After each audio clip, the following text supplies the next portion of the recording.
దేవుడు అతని తండ్రి దావీదు రాజ్యమునకు అధిపతి చేయును. మొదటి పట్టణము సమూయేలు 2వ గ్రంథము 7వ అధ్యాయము 4వ వచనం 4 నుంచి 5, 12, 14, 16. ఆ రాత్రియే ప్రభువు వాక్కు నతానుతో ఇట్లు చెప్పాను, నీవు వెళ్ళి నా సేవకుడైన దావీదుతో ప్రభువు ఇట్లు సెలవిచ్చుచున్నాడని చెప్పుము. నీవు నేను నివసించుటకు ఒక మందిరమును నిర్మింతువా? నీవు రోజుల నుండి నీ పితరులను కలుసుకొనిన పిమ్మట నీవేమి నీ నుండి వెలువడిన తనయునే నా రాజ్యము అధిపతి చేసేదను. అతను ఎలుబడిన ధ్రువపరచేదను. అతడు నాకు మందిరము నిర్మించును.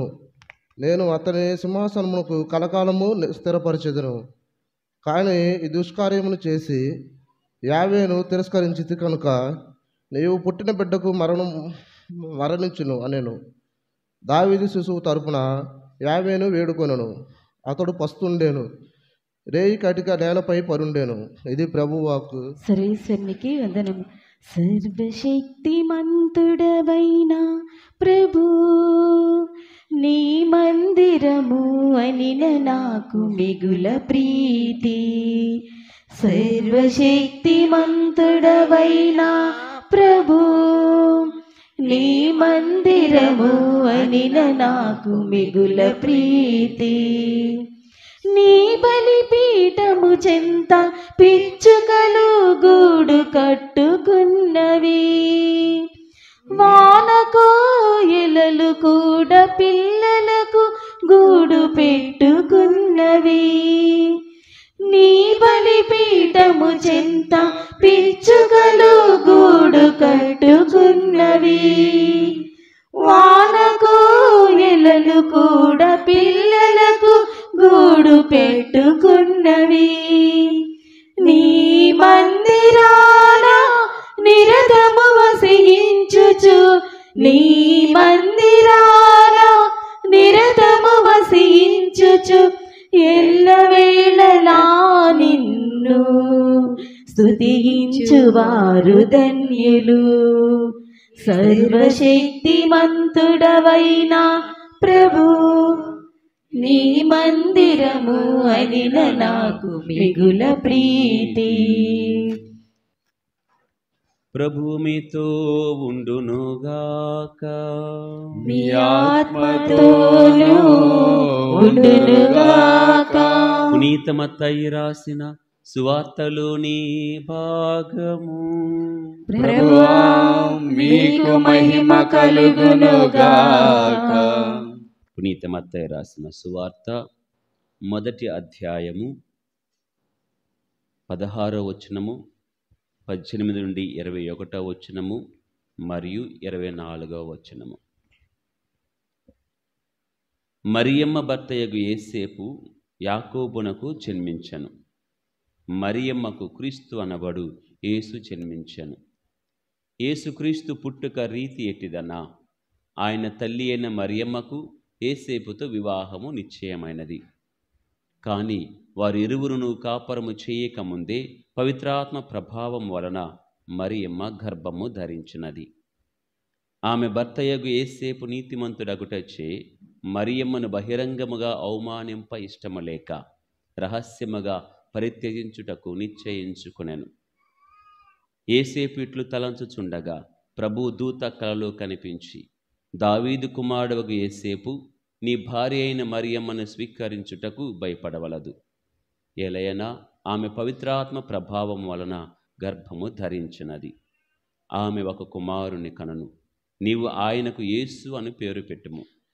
ఏలయనా ఆయన తన ప్రజలను వారి పాపముల నుండి రక్షించును అని చెప్పాను. నిదుర నుండి మేలుకొనిన యేసేపు ప్రభు దూత ఆజ్ఞాపించినట్లు తన భార్యను స్వీకరించెను.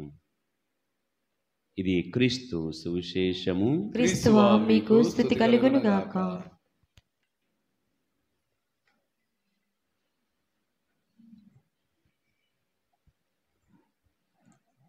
Praise the Lord. Praise the Lord. Praise the Lord. Praise the Lord. Praise the Lord. Praise the Lord. Praise the Lord. Praise the Lord. 3 విషయాలు ఈరోజు ధ్యానం చేయడానికి ప్రయత్నం చేద్దాం. ఒకరికి ఇష్టం, మరొకరికి అయిష్టం. ఒకరికి ఇష్టం, మరొకరికి అయిష్టం. ఎవరి ఈ ఇరువురు అంటే ఒకరేమో దావీదు, మరొకరేమో జోజప్ప గారు. మొదటి పట్టణములో మనం ఆలకించాం. దేవుడే స్వయముగా దావీదును వద్దంటున్నాడు. దావీదు చూశాడు, తన అంతఃపురములో ఉండి క్రిందికి చూస్తే అక్కడ మందసం ఎక్కడో కింద ఉంది. తనేమో పైన భవంతిలో ఉన్నాడు. ఇది మంచిది కాదు అనుకొని ఆలయము నిర్మించాలని ఆశపడ్డాడు. తనకి అది ఇష్టం.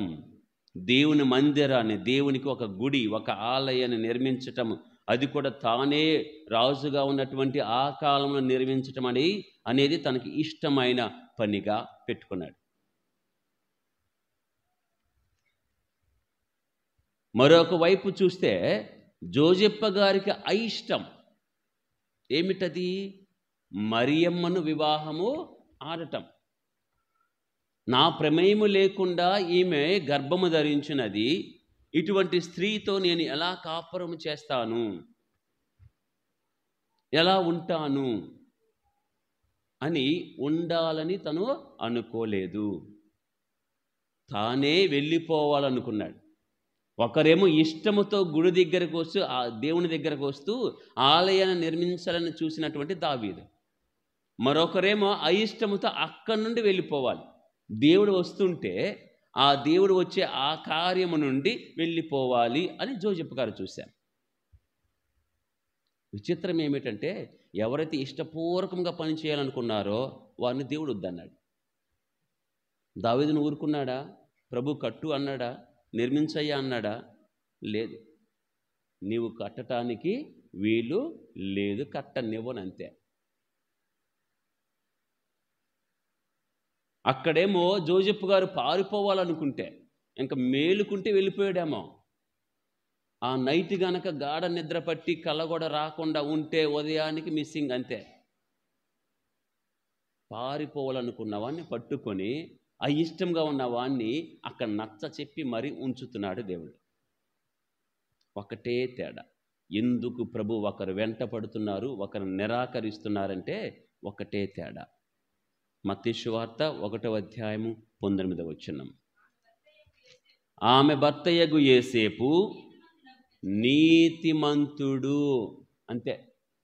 యోసేపు గారు నీతిమంతుడు. తలంపులలో నీతిమంతుడు, చేతలలో నీతిమంతుడు, ఆచరణలో నీతిమంతుడు, ఆజ్ఞలు పాటించటములో నీతిమంతుడు. దేవుని చేతనే నీతిమంతుడిగా ఎంచబడిన వ్యక్తి జోజప్ప గారు. అందుకే దేవుడు ఆయన వెనక పడుతున్నాడు. నువ్వు పారిపోవటానికి వీల్లేదు, ఆగు అన్నాడు. మరి దావీదుని ఎందుకు వద్దన్నాడు? దావీదు నాకు ఇష్టడైన వాడు అన్నాడే.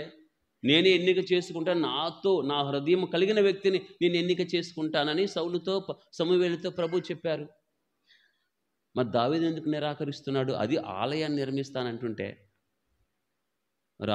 రాజుల దినచర్యలు 1వ అధ్యాయము 28వ రాజుల దినచర్యలు 1వ గ్రంథము 28వ అధ్యాయము 3వ వచనం.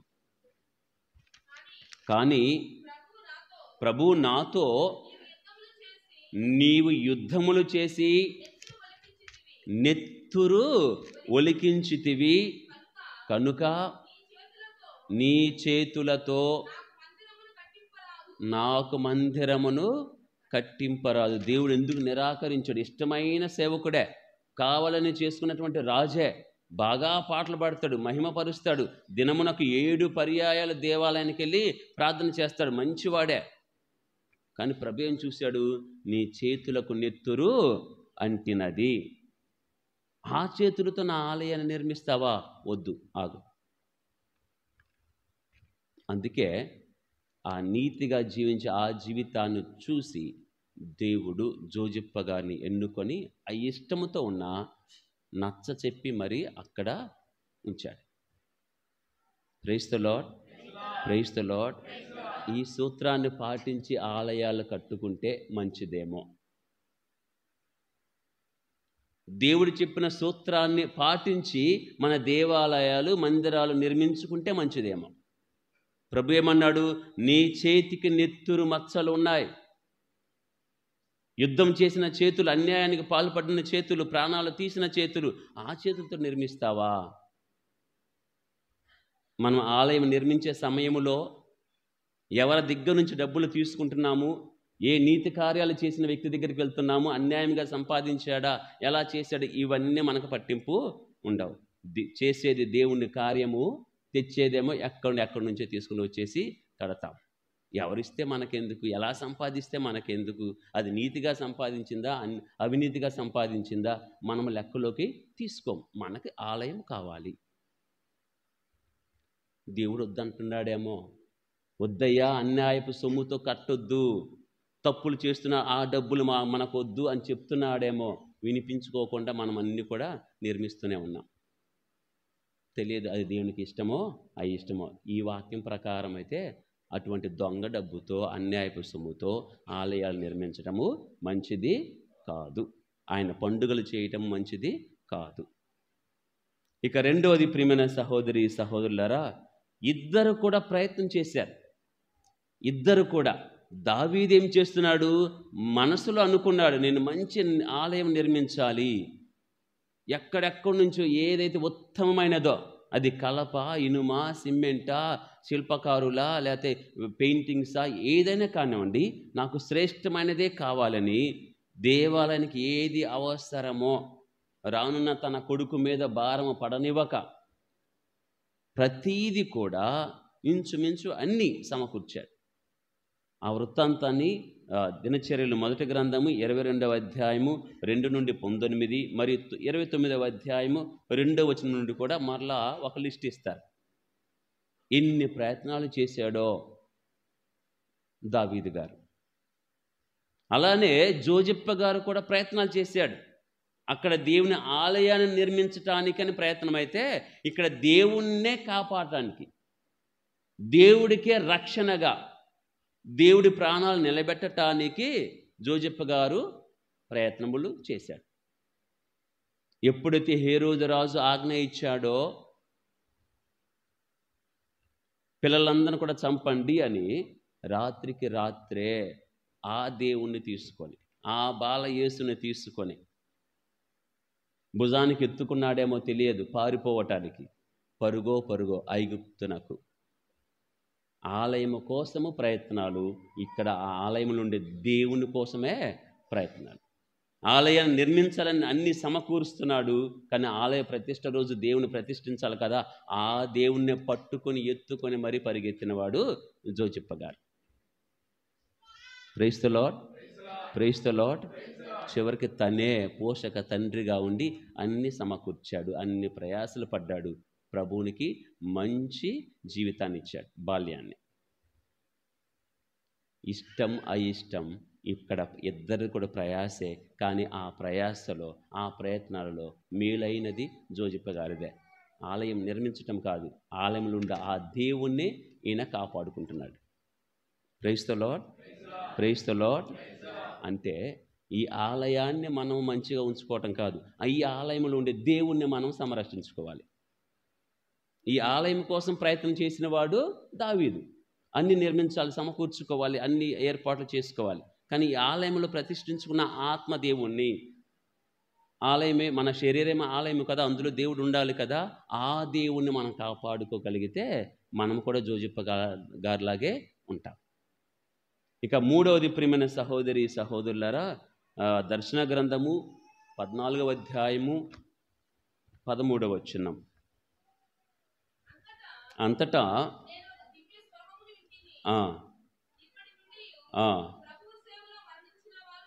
ప్రభు సేవలో మరణించిన వారు ధన్యులు. ఇంకొక తర్జుమాలో ప్రభు నందు మరణించిన వారు ధన్యులు.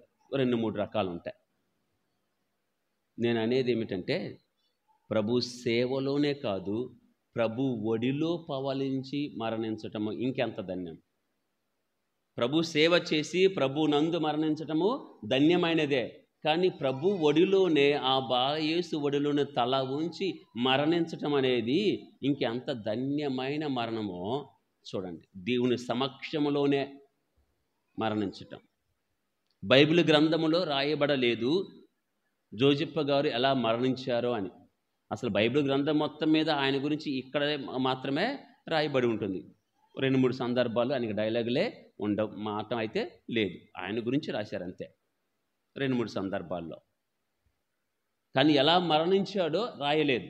కానీ గ్రంథకర్తలు, వేదాంత పండితులు, చరిత్రకారులు అందరూ కూడా ఆ సమయములో అక్కడ అన్నీ కూడా కనుక్కొని అసలు ఎలా మరణించి ఉంటారు, మరియ తల్లికి ఏమైంది, జోజప్ప గారికి ఏమైంది, జోజప్ప గారు ఉంటే ఆ శిలువ మీద మరణించేటప్పుడు ఆ మరియ తల్లిని యోహానికి అప్పగించాడు కదా, భర్త ఉన్నాడు కదా పోషించటానికి, మరి ఎందుకు అప్పగించాడంటే ఆ సమయానికి జోజప్ప గారు లేరు, ఎప్పటికో మరణించారు, ఎలా మరణించి ఉంటారు అని చరిత్రకారులు వెనక్కి వెళ్ళి పరిశోధన చేసి ఒక ముగింపునకు వచ్చారు.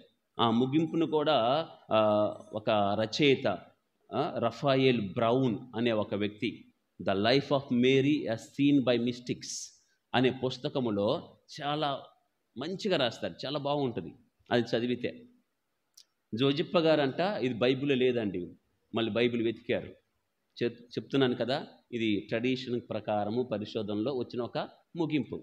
జోజప్ప గారు చనిపోయే ఆ సందర్భం వచ్చినప్పుడు మరియ తల్లి వెళ్ళి బాలయేసునకు చెప్పిందంట, అయ్యా